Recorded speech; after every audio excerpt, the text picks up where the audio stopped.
Terima kasih Anda masih bersama kami di Kawan Nuwa Sore.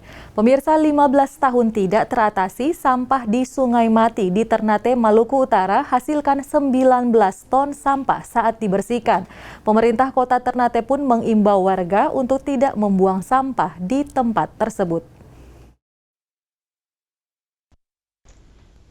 Beginilah kondisi salah satu sungai mati di Kota Ternate, tepatnya di kawasan belakang Rusunawa, Kelurahan Gamalama, Kecamatan Ternate Tengah, Kota Ternate, Maluku Utara. Para petugas kebersihan mengangkat ribuan sampah yang bercampur dengan lumpur. Sungai mati yang di kawasan perbelanjaan Gamalama ini kerap dijadikan tempat pembuangan sampah dan limbah rumah tangga.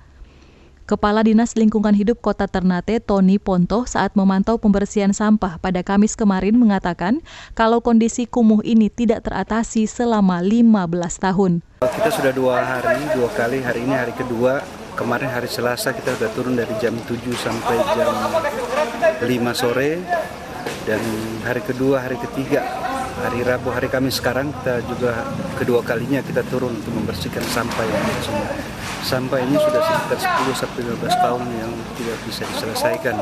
Maka atas perintahnya Pak Wali Kota Ternate, sebelum akhir tahun kemarin, saya dipanggil bagaimana cara untuk mencari solusi.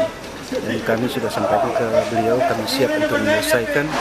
Ia menambahkan sampah yang diangkut dari Sungai Mati ini hingga ke tempat pembuangan akhir atau TPA berkisar 18 sampai 19 ton dalam sehari.